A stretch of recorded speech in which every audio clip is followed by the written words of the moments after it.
So, Kristen, I see many times about I'm Your Neighbor books. So, why you guys so interested? The books written by immigrants or stories related to immigrants.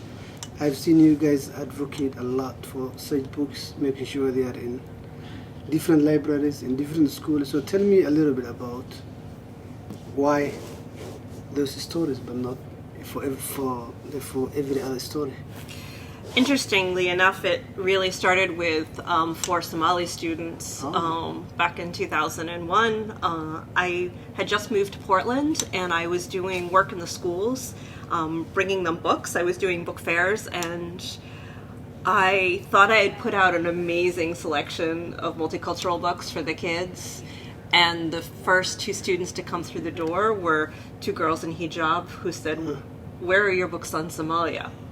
Oh. And this was 2001, and there were absolutely no books on Somalia. There were no books on East Africa. There were no books about African immigrants. And then 2 very polite boys came and said, "Will you please direct me to your section on Islam?" And there was, not only did I not have anything, but there were no children's books featuring Muslim families published in the U.S. at that time. Wow. So we were like a month after 9/11, when people were really trying to make cross-cultural, cross-religion conversations.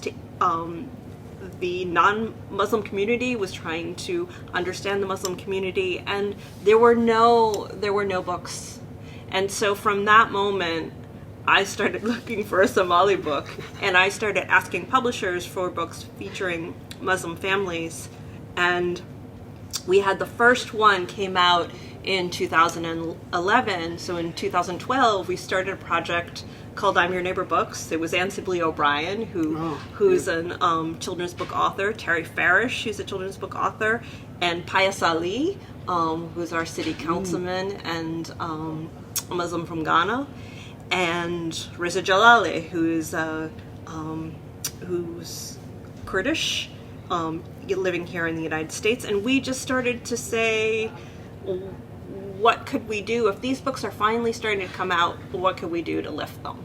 And things really changed for us in 2017 when Trump took over the White House and instigated the Muslim ban. We decided we can talk about these books, but if we really think that we need to change the conversation on immigration, because there was such negativity then we need to share books. So that's when we started the Welcoming Library and touring collections all over the country to try and put new narratives. So When Stars Are Scattered was just mind-blowing for me, because here's the book that I needed in 2001 when those 4 students came to me and said, "Show me my life, show me my parents' life, and show my classmates something about me." Wow, that's wonderful. Thank you very much for sharing.